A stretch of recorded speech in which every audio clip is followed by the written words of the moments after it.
Hey you!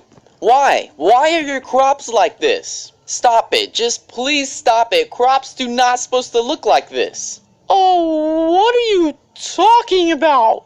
You know what? Just get out of here. Just get out of my face. I'm gonna teach you how to do it right. Just get out of here. My gosh, I mean, this version of farming was great back in the day, back in the old versions of Minecraft, but now we're in the much newer versions, and water will actually hydrate up to 5 blocks. So you can just go ahead and fill all this up and save yourself much more land and put some more crops here. And also, you don't even need water to hydrate your crops. You can just plant your crops anywhere you want. The water is just going to speed up the growing process. Jeez, and I can't believe he used a diamond hoe too. You know what they say, never waste your diamonds on a hoe. But today, guys, we have 10 Minecraft things you're possibly doing wrong. So before we get into this video, I just want to say that I can't guarantee you guys that you're doing all of these things wrong in Minecraft, but me, myself, before or during, while, and after making this list, I found out that I was actually doing 9 out of these 10 things wrong. So only one of these I was doing correct, and all the other ones, I was just completely messing myself up, being inefficient, and kind of bad at some of these aspects of the game. But with that being said, hopefully after watching this video you can improve yourself and hopefully be more efficient with the game. But guys, the sun is going down, and let's go ahead and hop into 10 Minecraft things you're doing wrong. So you know how sometimes when you see a zombie, player, or anything you just want to kill, you go up to it and you're just like, get out of here, and you just go crazy, spamming a bunch of crazy and unnecessary clicks. That is actually going to hurt the durability of your sword a lot. So now let's go to this zombie, and let's just do some normal critical hits. So here we go, 1, 2, and that's our 3rd hit, and he's dead. Now, you don't see a huge change in the durability, but if I was to do this over a long period of time, maybe with a diamond sword, you would probably have like an extra maybe 20 to possibly 50 hits with that diamond sword. Yes, baby, I finally got a full stack of gold. Now all I gotta do is smelt it. And by the way, in this dungeon, I also learned that you don't want to put a torch just on the spawner. You also want to put it in the corners because the lighting of just this torch in the middle doesn't cover the corners. But now, let's go ahead and hop up here, and I guess we can throw down a furnace and start smelting. Hey, you're doing that wrong. What? The coal?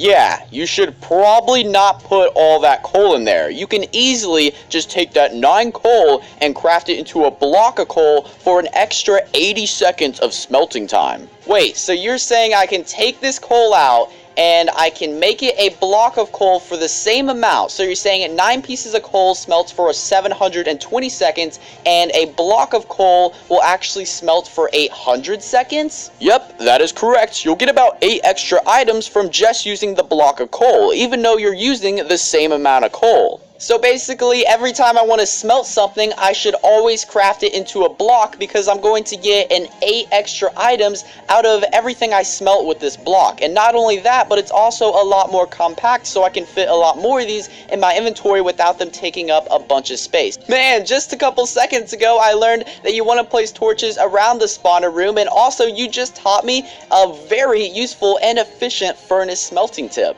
So you just got yourself a bunch of string and a hold of a couple sticks, and the first thing you think is, oh boy, I'm gonna craft myself a ton of bows and just enchant them all and get some crazy power 4 bow. But before you grab all those bows, just grab 1 or maybe 2 and then save the rest of the string. Now why do I say that? Because there's a lot of useful things that you can do with string, such as you can possibly make a fishing rod to catch some fish, which is a very good source of food. And with those fish, you can not only of course eat the fish, but you can tame ocelots and have yourself a nice little pet cat. And also you can make some tripwires, you can also make wool and some leads. Now the reason I say this is because I see all my friends just running to the crafting table and crafting a ton of bows with all the string they have. Now if you have like 2 stacks of string, then heck, go for it, craft a bunch of bows. But I'm just saying, be efficient with your string because there's a lot of awesome things you can do with it. Many people when mining, including myself, would actually just put a block into a water source. They would just be like,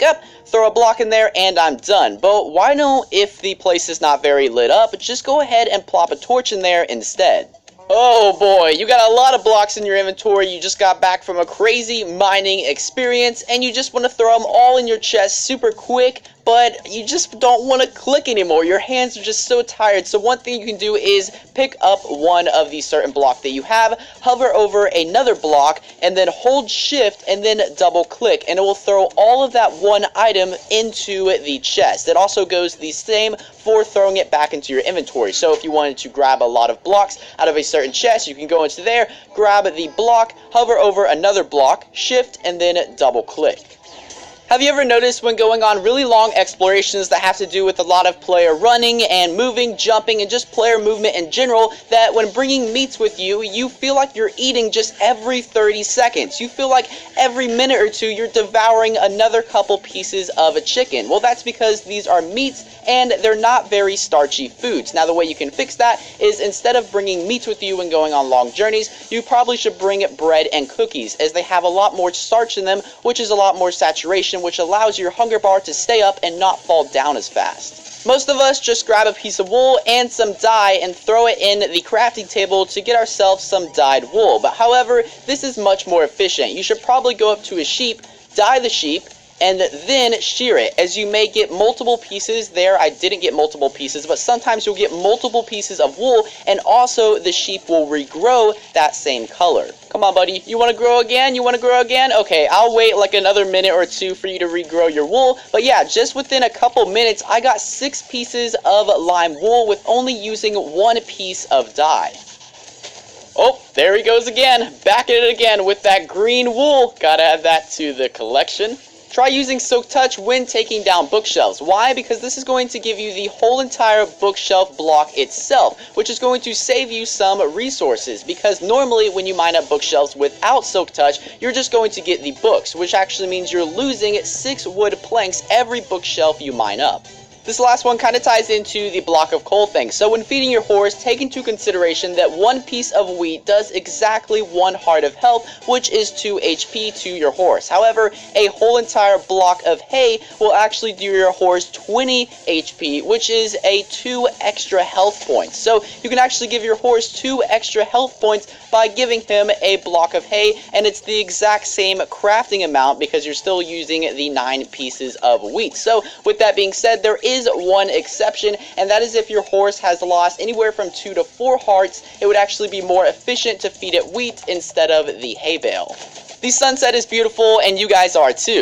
But with that being said, I want to thank you guys all so much for watching 10 Minecraft things you're possibly doing wrong. Now let me know down there, the comment section below, if you guys have some things that maybe I didn't mention in this list. If you have anything that I possibly didn't mention in this list, feel free to comment it down there in the comment section below, and maybe we can have like a little bit of a discussion. And if I get enough people saying some other things, like some other things that you're doing wrong in Minecraft, maybe I can make like a little part 2 to this. But with that being said, I want to thank you guys again so much for watching. My horse is still over there chilling, but yeah, I want to thank you guys so much for watching. The sun is going down, the moon is coming up, so I should probably find myself some shelter. Oh geez, there's a spider already. But yeah, I'm gonna catch you guys later in another Minecraft video.